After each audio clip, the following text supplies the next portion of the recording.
तुम्ही सांगितल्याप्रमाणे मी कमीत कमी झोप घेईल. अरे पण त्यासाठी योगाभ्यास करणे आवश्यक आहे आणि त्यासाठी तसे शरीर असणे तेही महत्वाचे आहे. मग मी त्यासाठी सुरुवात कशी करू? आधी बैस.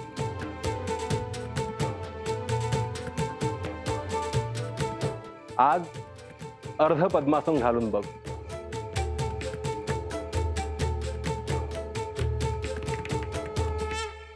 असा पाय ठेव. डावा पाय खाली, त्याच्यावर उजवा पाय.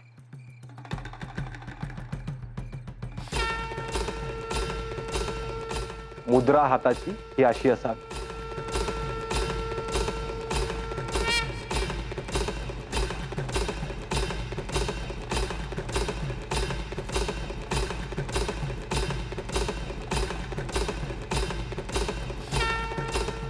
आता शांतपणे डोळे मिट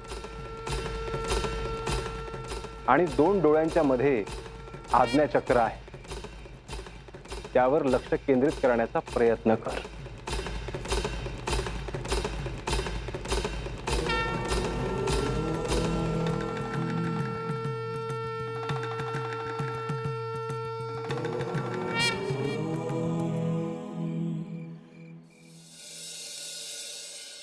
पिताश्री काय म्हणाले समजलं ना? अहो, आम्ही तिथीची वाट पाहत आहोत, हेच सांगताय ना तुम्ही? नाही, मग तू सांगितलेस ना बालयोगी गावात आलेत, त्यांचे गुरु गावाबाहेर होते. पिताश्रींना त्या योगी पुरुषाचे दर्शन झाले. अगो बाई, हो का? मला नाही बोलले ते. अगं आई, बाबा आताच तर आलेत ना बाहेर गावची पूजा करून.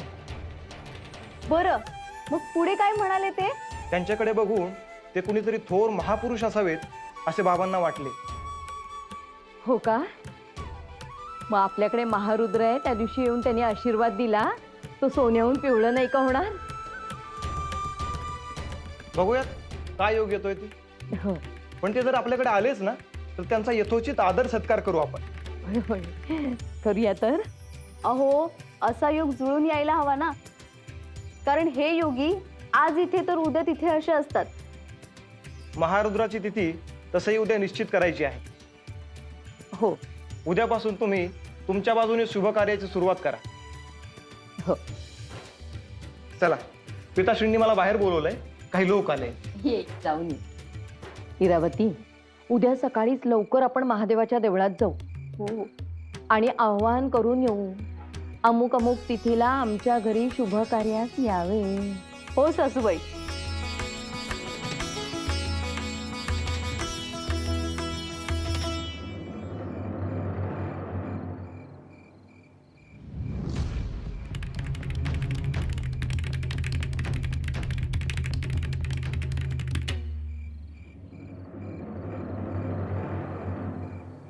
अहो, काय ठरलं? आम्ही केव्हापासून तुमची वाट पाहतोय, पण तुम्ही आम्हाला काही सांगतच नाही आहात. अहो, दिवस किती कामात गेला, वेळच मिळाला नाही. बाबा,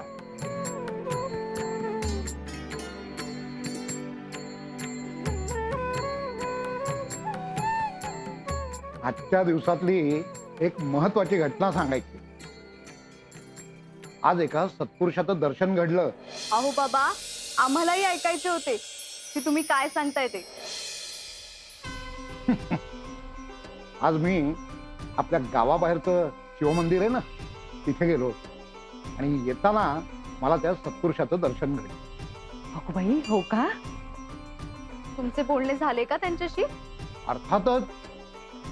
अहो, मग त्यांना आपल्या घरी निमंत्रित नाही का करायचं? अगं, त्यांना मी विचारलं नसेल असं का वाटतंय तुला? हो, मग काय म्हणाले ते? ते म्हणाले तुमच्या सगळ्या इच्छा पूर्ण होतील. हो ना, तशी आपल्याला पूर्वतयारी करून ठेवायला. हो तर, वस्त्र, दक्षिणा आणि पाद्य पूजेचे सगळे साहित्य तयार ठेव. देव कधी आपल्या दारात येतील सांगता येत नाही. हो, मग लागूया तयारीला. हो हो.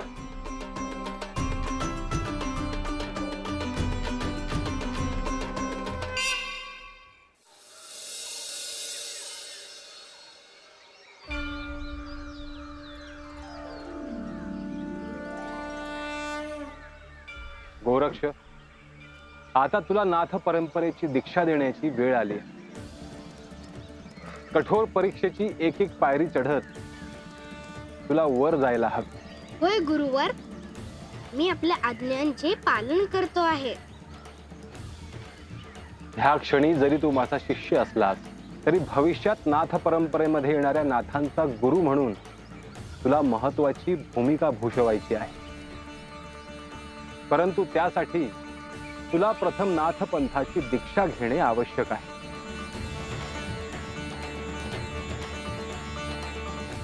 होय गुरुवर. गोरक्ष, हाच तो क्षण आहे जिथे मी तुला नाथ पंथाची दीक्षा देणे सुरू करतो आहे आणि तुला सर्व नियम देखील सांगणार आहे.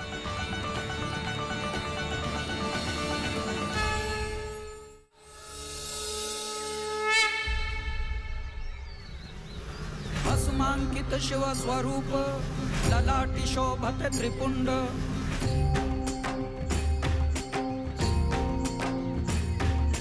सिद्ध योगी वितरागी धग धग ते तेज कुंड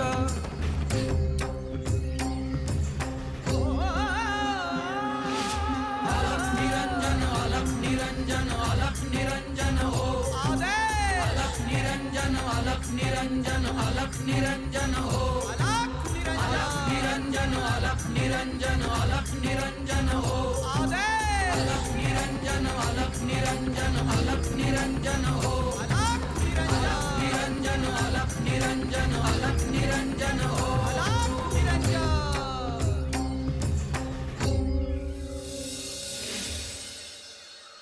सुरुवातीला प्रसाद म्हणून ही रुद्राक्षांची माळ तुला देत आहे.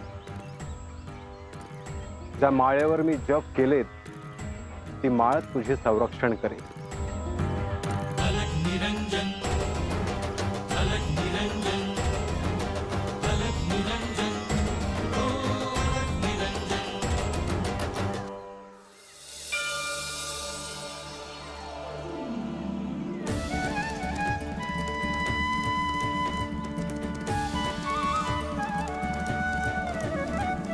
गुरुर्ब्रह्मा गुरुर्विष्णू गुरुर्देवो महेश्वरा गुरु साक्षात् परब्रह्म तस्मै श्री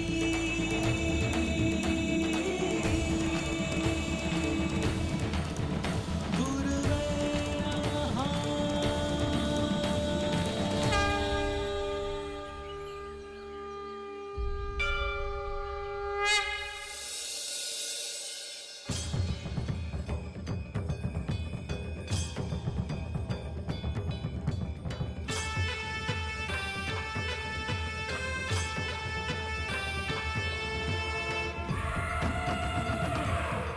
गोरक्ष, रात्र झाली आहे, तू आता झोप. पण तुम्ही तुमच्यासाठी काहीही अंतरले नाही. जेव्हा जग झोपतं तेव्हा योगी जागा होतो. म्हणजे तुम्ही आज झोपणार नाही. गोरक्ष, या अवकाशात अनंत शक्ती आहेत ज्या आपल्या कार्यासाठी सहाय्यभूत होत असतात. त्यांना मी कठोर साधनेने प्रसन्न करून घेतले आहे. त्यांना ही सृष्टीतली अनेक कार्य सांगायची असतात.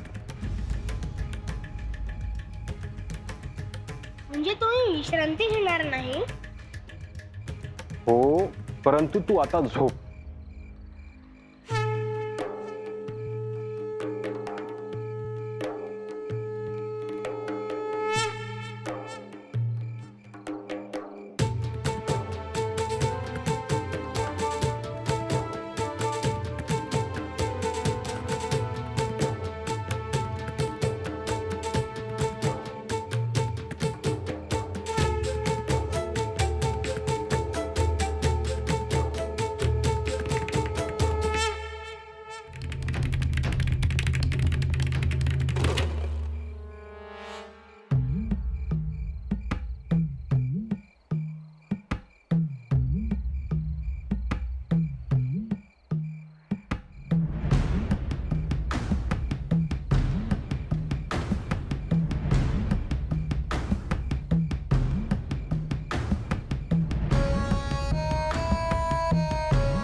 आता काय झाले गोरक्ष?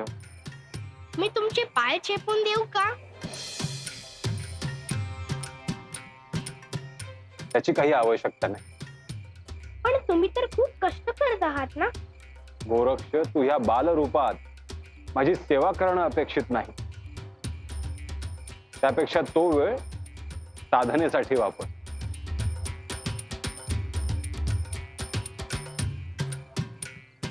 आणि आता मात्र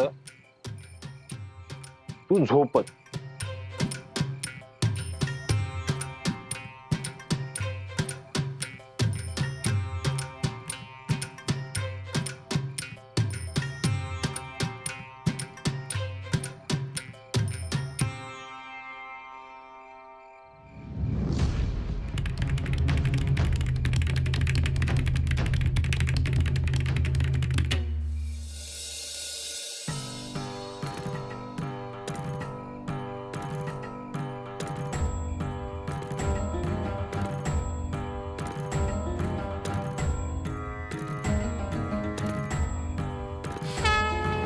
अलग निरंजन, अलग निरंजन, अलग निरंजन, ओ अलग निरंजन.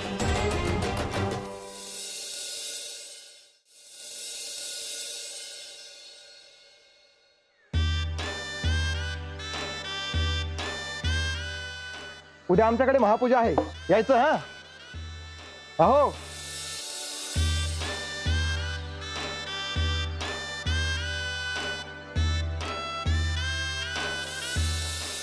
विश्वन्ना आहात का?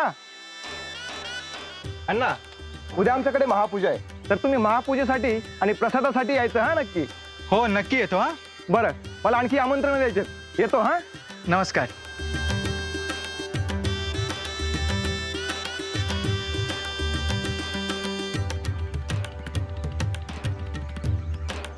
कोणी आहे का घरात? अहो मधू तात्या, आहात का?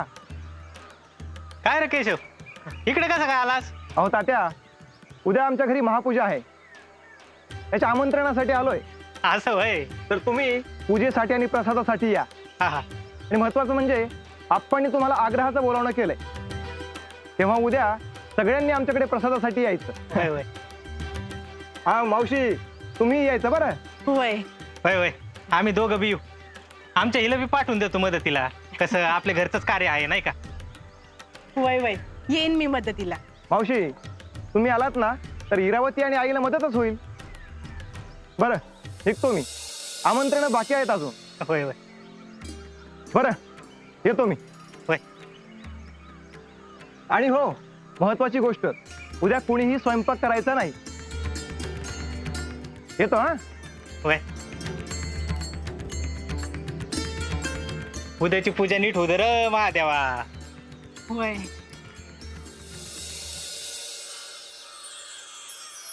कनकगिरी गावातील कुटुंब हे शिवभक्त आहे. ते शिवाला प्रार्थना आणि आवाहन करतात. त्यांना याची कल्पना नाही की साक्षात शिवस्वरूप गोरक्ष कनकगिरी गावात उपस्थित आहेत. ज्या शिवाला प्रसन्न करण्यासाठी सगुण पूजा ते करत आले, ते शिव तेथे गोरक्षाच्या रूपाने आहेत, यांना त्याची कल्पना नाही.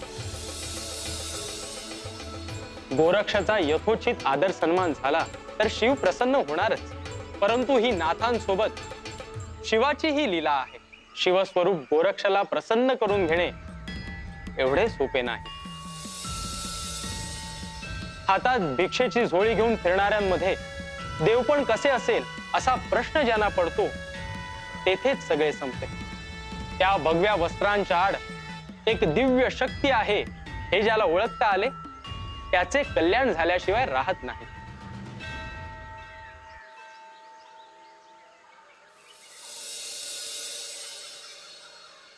आज मला खूप भूक लागली आहे. माझ्यासाठी भिक्षा मागून आणशील का? होय गुरुवर.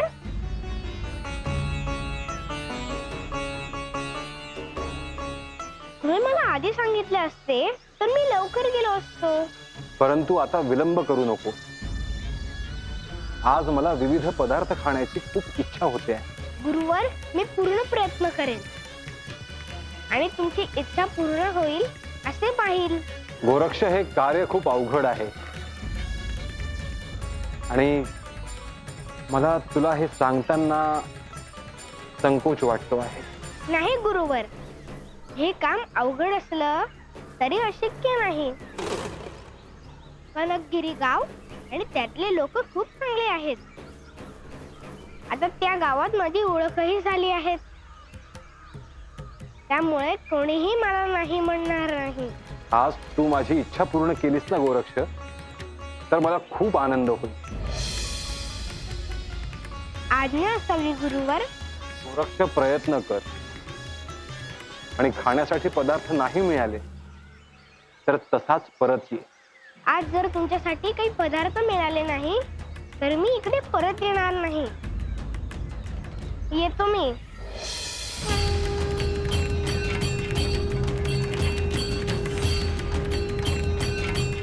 गोरक्ष, मला तुला हे सांगताना जड जात होत, परंतु त्याला मी तरी काय करू.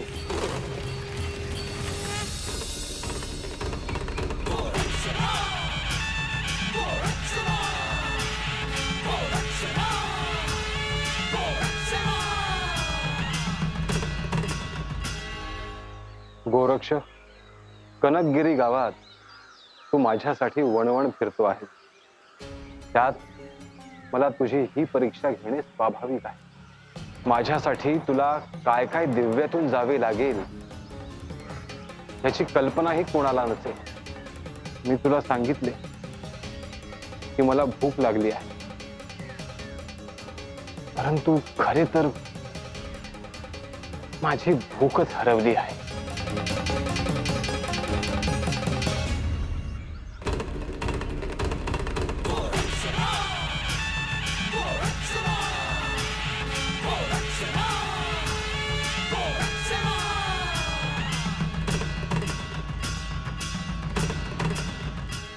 अलख निरंजन.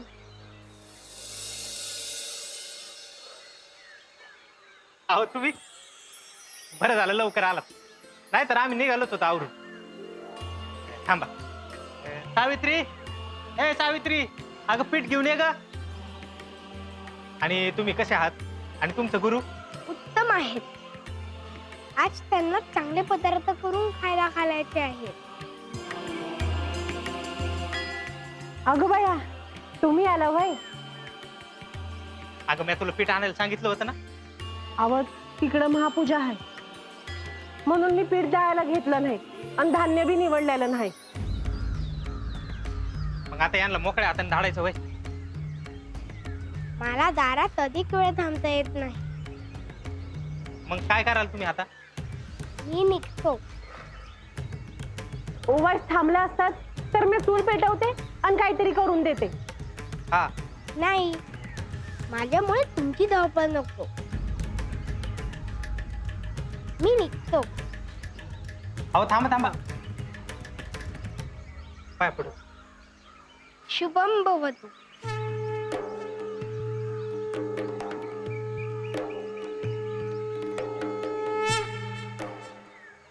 गोरक्ष, कनकगिरी गावात आज महापूजा असल्यामुळे कोणत्याही घरात चूल पेटलेली नसेल. सगळ्या गावाला एकाच घरातून निमंत्रण आहे, त्यामुळे तुला भिक्षा मिळेल ती केवळ एकाच घरातून. लोकांकडून मिळालेला नकार तुला अनपेक्षित असेल, परंतु पहिल्यांदाच तुला कोणीतरी कशासाठी तरी नाही म्हटले आहे. हा नकारही पचवता आला पाहिजे.